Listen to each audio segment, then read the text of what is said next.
Mais uma vez, bem-vindos ao nosso canal.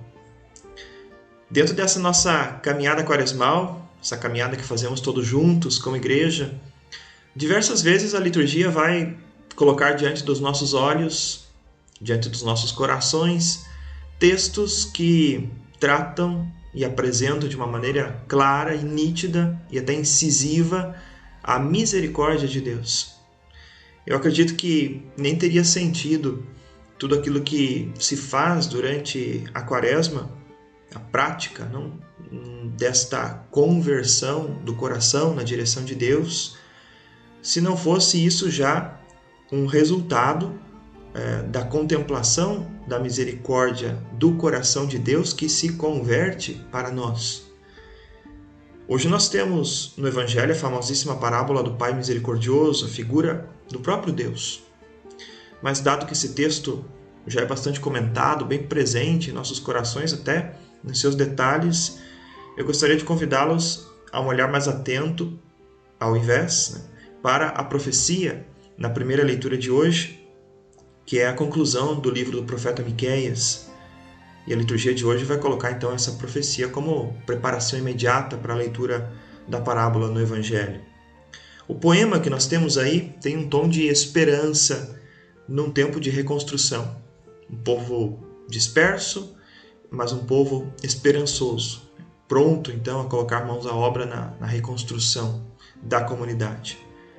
O profeta ou poeta se dirige a Deus retomando imagens bem conhecidas da tradição do povo de Deus. A imagem, por exemplo, que temos aí já no início, é o apelo a Deus como pastor do seu povo. Diz o profeta: apacenta o teu povo com o teu cajado, o rebanho de tua herança. Isso nos faz lembrar os salmos onde se proclama o Senhor como pastor e nós, as ovelhas que ele conduz com sua mão. É a revelação de todo o carinho de Deus que cuida, que protege, que conduz. Já no profeta Ezequiel, nós lemos que o próprio Deus, irado com os pastores que apacentavam a si mesmos, toma a decisão de ele mesmo pastorear o seu povo. Foi também num ato de pastoreio que ele conduziu o seu povo da opressão da escravidão no Egito para a terra da liberdade e da fraternidade. Isso também é lembrado aqui no profeta Miqueias. Ele diz: faze-nos ver maravilhas como nos dias da saída da terra do Egito. Ou seja, o pastoreio misericordioso de Deus nos conduz para a liberdade dos filhos. É interessante notar também que os dois versículos que ficaram de fora desse recorte litúrgico da leitura de hoje, versículos 16 e 17 aí desse capítulo 7, fazem ver as coisas do ponto de vista dos inimigos opressores do povo de Deus. Eles ficaram boquiabertos, embasbacados. Eles tiveram que colocar a mão na boca, se ensurdeceram.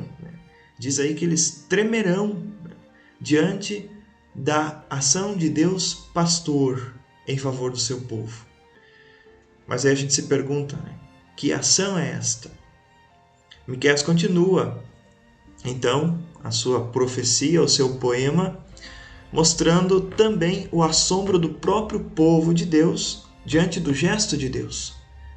E ele vai questionar, então, qual Deus é como tu, que tira a culpa e perdoa o crime? Eis a ação surpreendente de Deus. Ele perdoa. Ele não é um vingador calculista. Ele não espera pelos nossos merecimentos e nem mesmo pelo nosso religiosismo, dá para dizer assim. Ele simplesmente perdoa. Avista os seus filhos ao longe, corre, abraça, beija, como a gente vai ver depois na parábola do Evangelho. Em Miqueias, nós vemos então a negação de uma figura ranzinza que fica remoendo em seus lamentos, nutrindo ira e azedume. O Salmo 103 também nega esse aspecto a Deus. Ele não é um murmurador, não fica sempre repetindo as suas queixas. Ele prefere o amor, diz Miqueias. Aqui, mais uma vez, esse modus operandi de Deus, esse jeito de agir, deve inspirar o nosso jeito de ser. Sem azedumes, sem rancores, sem preconceitos limitantes, sem lamentações escravizantes, murmurações que tantas vezes massacram os nossos corações. Deus manifesta a misericórdia, calca aos pés as nossas faltas, lança no fundo do mar os nossos pecados, vai dizer aí o profeta Miqueias. Tudo isso nos mostra um caminho de liberdade, de serenidade, de confiança, de ações de misericórdia de uns para com os outros. Afinal de contas, e como conclui então todo o livro do profeta Miqueias, Deus assim concede a sua fidelidade a Abraão e a sua descendência para sempre. Uma boa continuação de Quaresma para todos rumo à vida nova em Cristo. Paz e bem!